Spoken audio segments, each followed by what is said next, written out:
So we discussed modifying vegetation properties like leaves, waxing properties and so on, which would change the albedo. We will add just a few more details here from this book, Cooling the Earth with Crops, with this chapter written by Taraka Davis Barnard. Here are some details. So this goes a little bit beyond just talking about leaf properties. So it's looking at the reflected shortwave and canopy albedo. So that's the incoming shortwave and being reflected by albedo A. Then you also have long wave radiation being reflected, which also depend on various properties of the vegetation. So this is scattering and reflecting and absorbing versus emitting long wave radiation. And then there is heating of the ground because of that. There are also evapotranspiration from the trees, which depend on the differences in vapor pressure deficit, for example, differences in vapor pressure in the atmosphere and within the leaves. And then you have, of course, the roughness of the trees and vegetation that is offered to wind speed, which affects some energy exchange between the land and the atmosphere as well. Okay, so in general, vegetation has a darker surface, and the canopy albedo is lower than bare surface or a desert, for example. So the book generally talks about looking at the various properties in the visible. So you have solar energy coming in the visible here. Of course, that's the peak energy arriving to the surface. And then you have the leaf reflectance in terms of percentages in the visible, which you want to increase if you want to play with the albedo to shortwave. And then leaf reflectance also has properties in the near infrared where the thermal energy is being lost. So that's the idea of trying to modify properties to change infrared reflections. And here is the energy from the the sun in the near infrared. Obviously drops off fairly quickly. Incoming light is reflected, absorbed, and then transmitted by the leaves. So there are various waxes that are secreted by the leaves for managing water and insects and other properties, and the properties of albedo will depend on the leaf area index, leaf angle distribution, background reflectance. So that's the overall albedo, for example, and also depends on the solar zenith angle. So the glint or the reflectance can be different for different times of the day. Okay, so remember that the plants need solar energy for photosynthesis, so they have evolved to manage, for example, the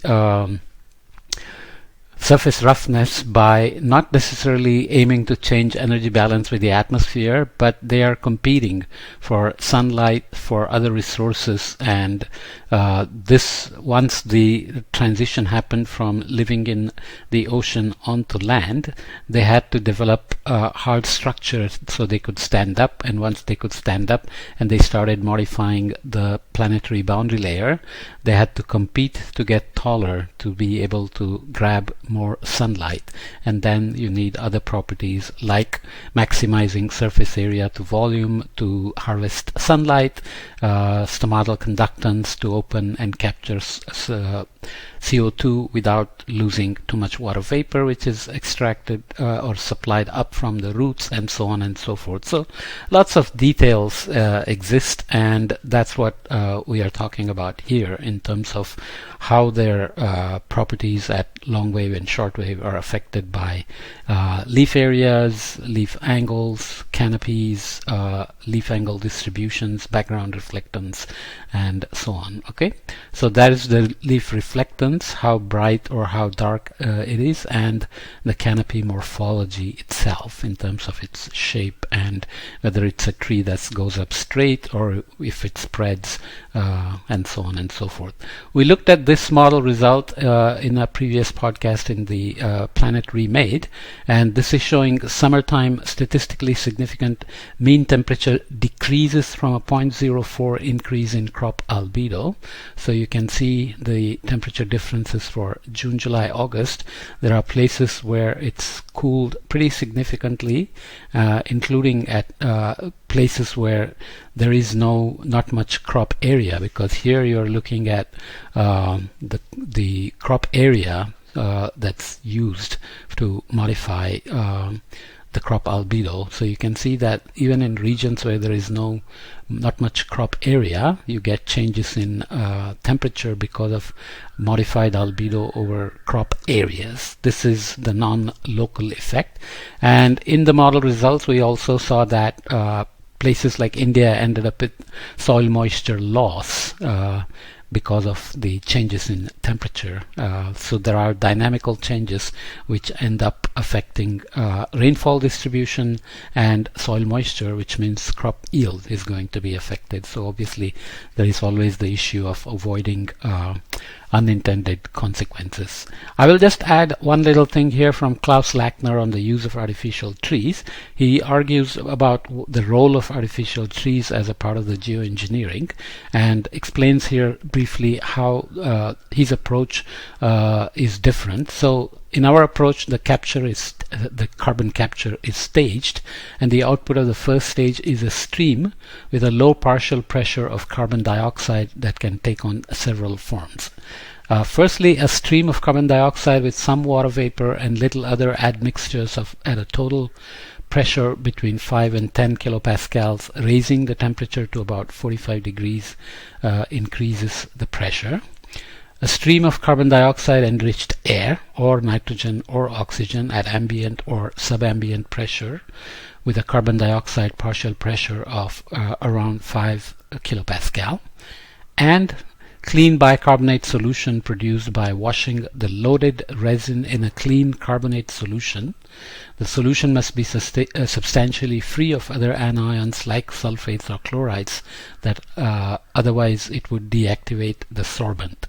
So this is to increase the efficiency, and eventually they want to also reduce the size of this artificial tree because right now it's too big. So there is a lot of research his lab is doing on this in Arizona, and whether artificial trees will become big part of the solution or not has to be seen, but the research goes on. And when you consider overall geoengineering solutions, artificial trees, artificial photosynthesis, artificial leaves, and all are in the mix, not just for directly capturing carbon, but also for extracting hydrogen using artificial photosynthesis, artificial leaves, for fuel cell energy sources, or using energy via fuel cells, and so on and so forth. So this idea of using passing air to scavenge CO2 out of it is interesting, because as we said, the concentration is only 0.04%. So anything we do has to scale up to allow, you cannot have so much flow through without spending a lot of energy. So how do you extract a lot of CO2 out of this very small trace amounts that are present in the air? That's the key question. So that means not having a very big tree, and also having the cost of carbon per ton being reasonable, and so on. So all the same questions keep coming, but technologies are being developed and tested and trying to be scaled up.